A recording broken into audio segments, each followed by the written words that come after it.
Hello, everyone. Today I have a chilling horror story based on a mysterious tale. I'll be narrating it for you right now. The title of the story is The Forgotten Passenger. Scene 1. The midnight arrival rain hammered down on the old highway. As the worn-out taxi turned into a narrow dirt road, the driver, a gaunt man with deep-set eyes, glanced nervously at his rearview mirror. "You sure this is the place?" he asked. A young woman in her 20s nodded. Her name was Emily Carter, a freelance travel blogger with a love for forgotten places. She clutched her camera bag and peered out the window at the looming silhouette of an old train station, barely visible through the storm. "This is it," she said.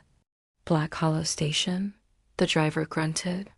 "Locals say no train stopped there in over 50 years. "That's why I'm here," she replied, smiling. "Stories no one tells anymore." The cab came to a stop.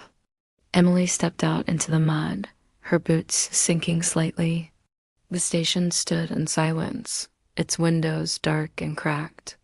The sign above read, "Black Hollow, Est, 1894. Thunder cracked as the taxi sped away. Leaving Emily alone, she took a deep breath and turned on her flashlight. She had come to document the abandoned station rumored to be haunted by a passenger who never left. She didn't believe in ghosts, not yet. Scene 2. The waiting room. Emily pushed open the heavy wooden doors. They groaned on their hinges like something half asleep. Inside, the waiting room was frozen in time. Dust blanketed the cracked leather seats. Rusted luggage carts sat in corners, like forgotten corpses. A shattered clock on the wall read 11:57 p.m. Its hands UNMOV. Emily took out her camera and began snapping photos. The sound of the shutter echoed strangely in the empty space. Suddenly, she noticed something odd. A ticket sat perfectly placed on the counter. It wasn't dusty like everything else. It looked fresh. She picked it up. "Black Hollow Express E27B passenger, unregistered departure, 12 o'clock a.m. Emily frowned. "A prop? A prank?" she muttered. Then the sound came. Footsteps. Slow, deliberate, wet. They echoed from the far end of the hallway. Behind her. Emily spun around.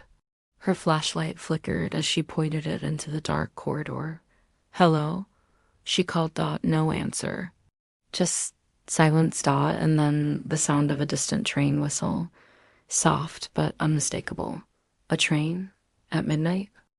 Scene 3. The ghost platform. Emily followed the sound. Her footsteps echoed through the silent hallway as the train whistle faded into the distance. She passed torn posters, peeling paint, and broken windows, all relics of a time long gone. At the end of the corridor, a set of double doors stood slightly ajar. She pushed them open. Beyond them was the train platform. The roof above creaked in the wind. Old benches stood in rows, some collapsed. Vines had crawled through cracks in the concrete floor.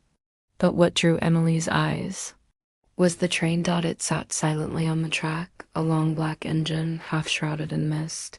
No lights, no sound. But undeniably real. Emily's breath caught. She raised her camera and then paused. There was someone standing inside the last car. Shadow. Not moving. Just watching. Emily stepped closer, her boots crunching on the gravel. The fog thickened around her ankles.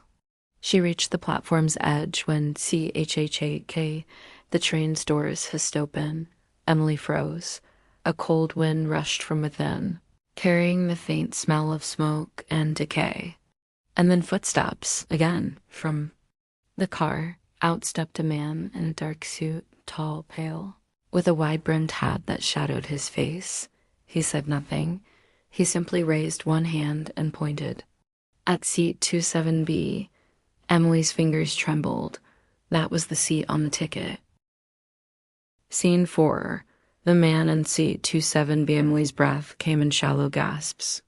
She wanted to run, but her legs refused to move. The man in the dark suit stood still, finger pointed. Then, with a slow, unnatural grace, he turned and stepped back into.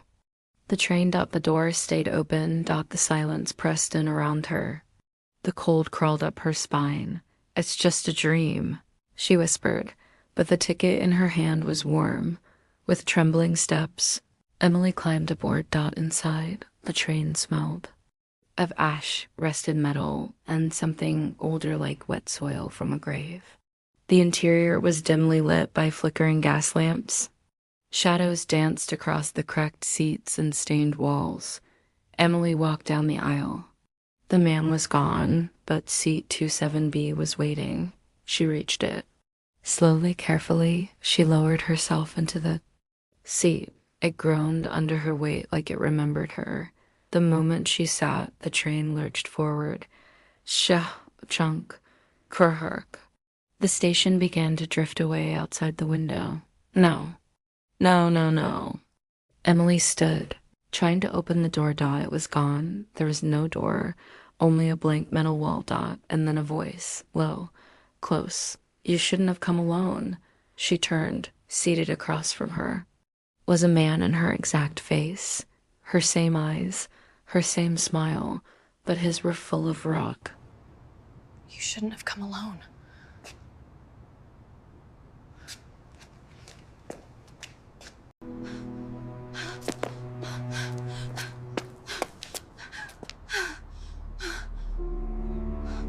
Scene 5. The reflection that breathes Emily's skin crawled. The man across from her didn't blink.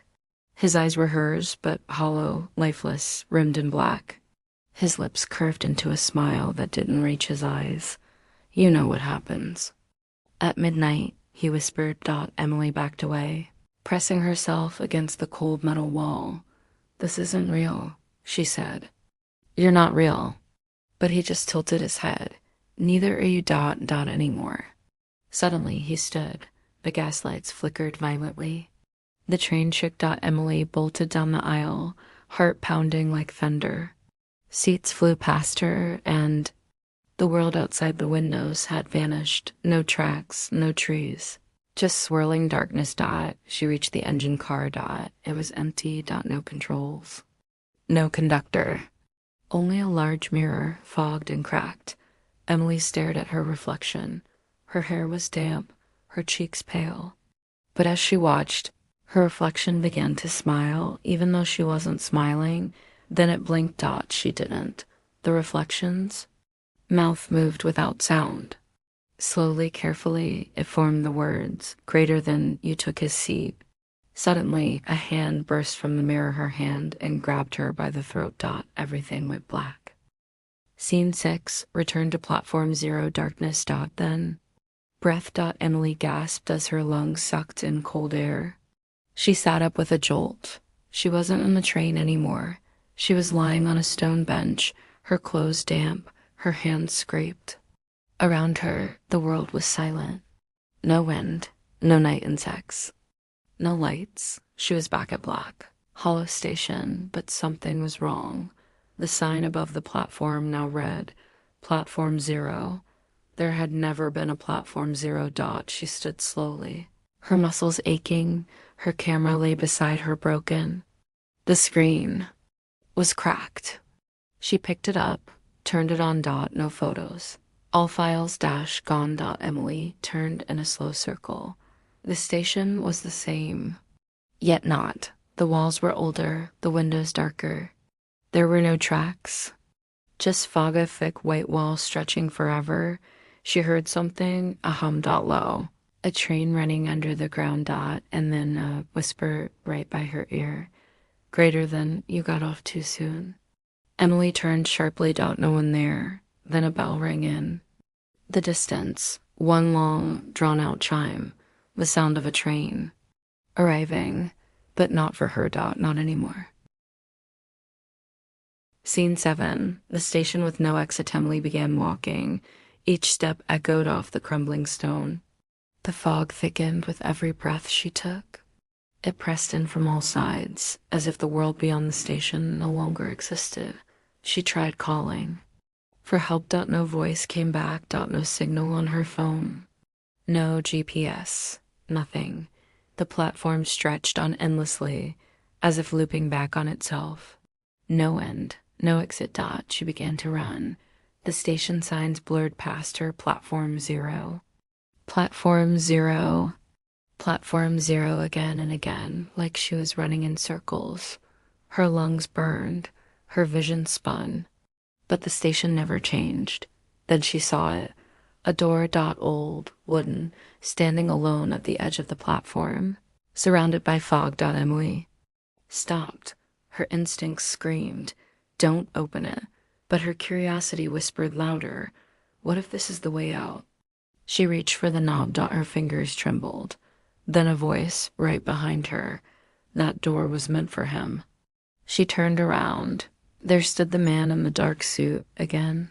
His wide-brimmed hat covered most of his face, but his smile cut through the shadows. "Every passenger has their destination," he said. "You took his." Emily stepped back. "I didn't mean to, but you did." He raised his hand. The fog behind the door began to pulse, like it was alive. Whispering. Calling. The door creaked open on its own. Inside, there was nothing. No light. No steps. Just black. Endless. Emily felt it pulling her forward. Her feet moved. Without command, the last thing she heard was the man's voice, soft and final. "Greater than one seat. One soul. That's the rule." Scene 8. The final stop. English version. Emily opened her eyes. She was seated. The fog was gone. The cold replaced by warmth. A golden light streamed through the window. Outside, fields rolled by, wheat, gold, and endless. The sky above burned orange. With sunset. She looked down. The seat 27B. She blinked in disbelief. Across from her, a family smiled. A mother, father, child. They didn't see her. They didn't hear her. She turned to the aisle. The passengers smiled, laughed, talked. No one noticed her.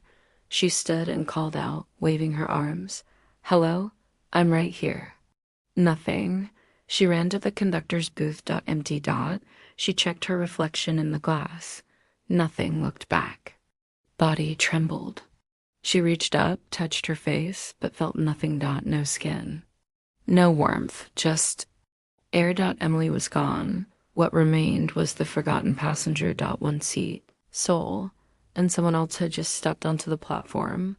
Asterisk, asterisk, end of story. The forgotten passenger. Themes. Life. Death. Purgatory and unseen consequences. The cycle of forgotten. Soul's mystery plus supernatural psychological horror. Thank you so much for watching my videos.